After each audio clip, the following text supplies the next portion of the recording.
साहित्यकार हैं, एक लेखक हैं जिनका नाम है विष्णु भट्ट गोडसे बरसईकर। इनके पिता का नाम क्या था? बालकृष्ण भट्ट। बहुत अच्छा।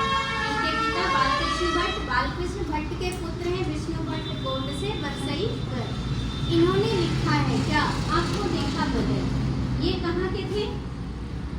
महाराष्ट्र के थे ना, तो मराठी भाषा में लिखा करते थे। तो इन्होंने लिखा था माझा प्रवास। क्या रचना थी? माझा प्रवास। ये मराठी भाषा में थी।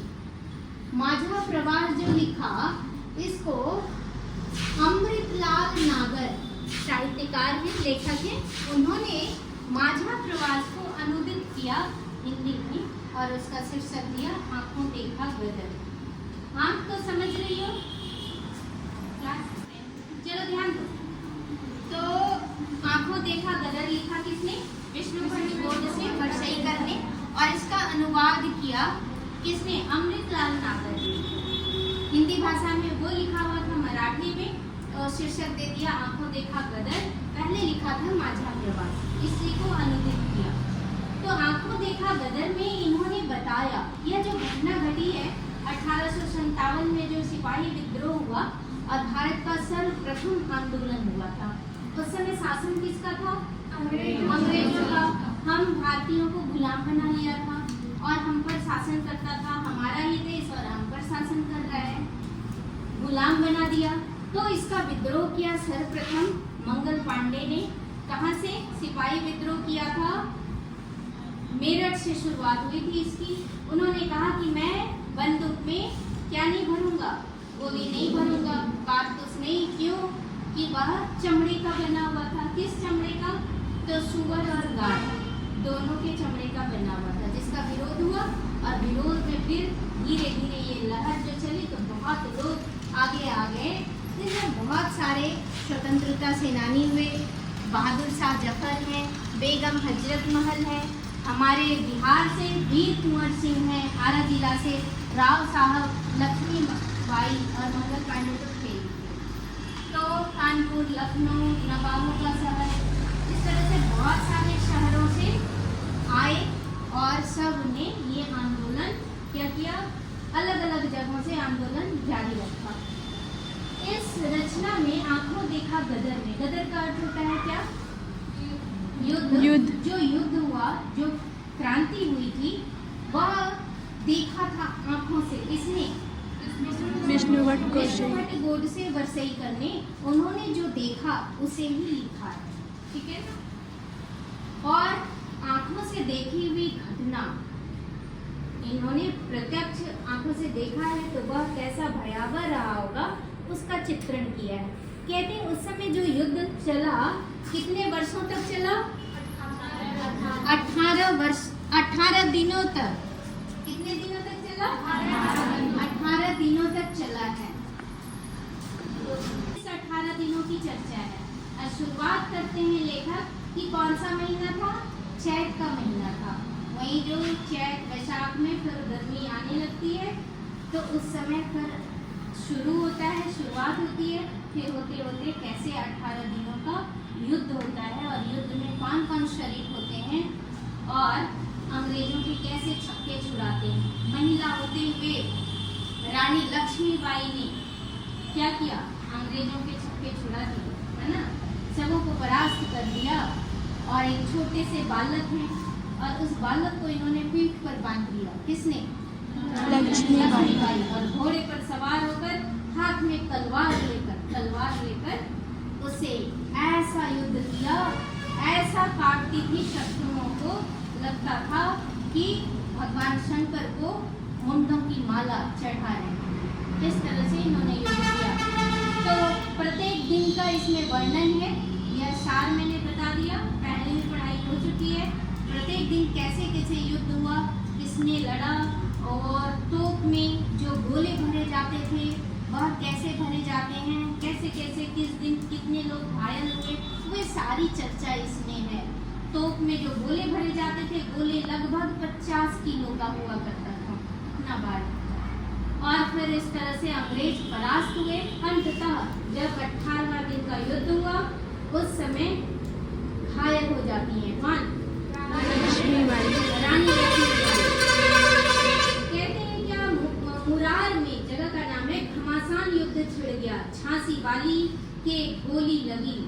ये जो झांसी की रानी लक्ष्मीबाई है, इनको गोली लग जाती है, पर वह मानी नहीं। गोली लगने पर भी, घायल होने पर भी वह लड़ती रही अंग्रेजों से। पर कहते हैं जैसे दूसरा तलवार का करारा हाथ उनकी जांघ पर पड़ा, घोड़े पर बैठी थी ना, तो जांघ पर ही तलवार चला दिया शत्रुओं ने, और तब वह लड़खड़ा गई। पैर किसी का कट जाए, घोड़े भी लड़खड़ा गया और वे घोड़े से गिरने लगी। कौन? रानी लक्ष्मीबाई। रानी लक्ष्मीबाई। तात्या टोपे ने चट से उन्हें संभाला। किसने? तात्या टोपे ने संभाल कर घोड़ा आगे बढ़ा दिया, क्योंकि फिर अंग्रेज के हाथ लग जाती रानी लक्ष्मीबाई तो और उन लोग अत्याचार करते, इसलिए उन्होंने रानी लक्ष्मीबाई को घोड़े सहित क्या किया? आगे बढ़ा लिया। और बाई साहब के मृतदेह, अब क्या है, बाई साहब हमारी झांसी की रानी लक्ष्मीबाई का देहांत हो जाता है, मृत्यु हो जाती है, तो उनका जो मृत देह है, जो शरीर है, उसको एक जगह रखकर लोगों ने उसका क्या किया? दहन किया, अग्नि संस्कार किया लोगों ने। अंग्रेजों की जीत रही, गदर वाले इधर उधर भागने लगे। फिर जो भी युद्ध में शामिल थे वे सब इधर उधर क्या करने लगे? भागने लगे, क्योंकि जो मेन मुख्य लीडर थी उन्हीं का देहांत हो गया। इस प्रकार राणागण में उस मशहूर देवी स्वरूपणी स्त्री ने मृत्यु पाकर स्वर्ग को जीता। मृत्यु इनकी नहीं हुई, ये क्या हुई? शहीद हुई, है ना। देश के लिए इन्होंने अपना बलिदान किया। तो ये साधारण मृत्यु नहीं है, आम आदमी मरता है, पर जो देश के लिए मरते हैं वे शहीद होते हैं। तो कहते हैं यह देवी स्वरूपणी स्त्री थी, साधारण स्त्री थी, कैसी थी? देवी स्वरूप वाली स्त्री थी, और मृत्यु को पाकर इन्होंने किसको जीता? स्वर्ग को जीता। परंतु गदर वालों की सदा उत्साह और शूरता से चमकने वाली प्रत्यक्ष वीर श्री निस्तेज हो गई। जो भी इनके निर्देशन में युद्ध कर रहे थे, वे सारे लोग क्या हो गए? अब निराश हो गए, उदास हो गए, क्योंकि मुख्य भूमिका में जो थी उन्हीं का देहांत हो गया, वे शहीद हो गई। तो सारे लोगों की जो शूरता थी, वीरता थी, जो तेज था, वह अब फीका पड़ गया, है ना। सब थोड़े निराश होने लगे, डर भी हो गया। अब लीडर ही ना हो तो कौन कैसे दिशा निर्देश करेगा? तो इस तरह से यह बताया गया कि 18 दिनों का जो युद्ध चला और किस प्रकार रानी लक्ष्मीबाई युद्ध करते करते अंग्रेजों को परास्त करते हुए, घायल होने पर भी लड़ते हुए, इन्होंने झांसी को उसके चंगुल में आने नहीं दिया, झांसी पर उसे विजय प्राप्त करने नहीं दिया। रानी लक्ष्मीबाई ने कहा, जब तक मैं रहूंगी झांसी पर आंच आने नहीं दूंगी। और इन्होंने लड़ाई की, स्त्री होते हुए ये ऐसी वीरांगना थी झांसी की। तो इसी का वर्णन है, और इससे हमें क्या संदेश मिलता है? हमें वीरता हो, देशभक्ति हो, हम देश के प्रति लड़ने के लिए तैयार रहें, है ना। और यह जो शुरुआत हुई है युद्ध का, गदर का जो शुरुआत है, उसमें दिखाया गया है कि चैत का महीना है, बहुत सारे लोग सामान बांध कर अपने दूसरे जगह चले गए। क्यों?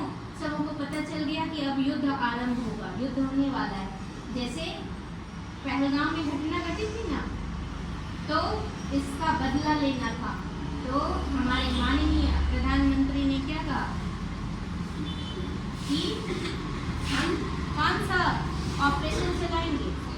सिंदूर, ऑपरेशन सिंदूर। और इसके तहत सबों को पता चल गया कि अब कुछ बड़ा होने वाला है। सब लोग अपने ठिकाने पर आ गए। वहाँ अंडरग्राउंड भी जगह है, तो लोग अंडरग्राउंड भी रहने लगे, खाने पीने का इंतजाम कर लिए, क्योंकि युद्ध होने वाला है। और इस तरह से आतंकवादियों को मारा, है ना। तो ठीक ऐसे ही यहाँ भी इससे पता चल गया था, तो बहुत सारे लोग जगहों को खाली कर दिए थे, और फिर युद्ध का आरंभ हुआ। और कैसे 18 दिनों तक युद्ध विष्णु भट्ट गोद से बरसई करने। यही पाठ है, इसको अच्छे से एक बार देख लेना। ठीक है, धन्यवाद।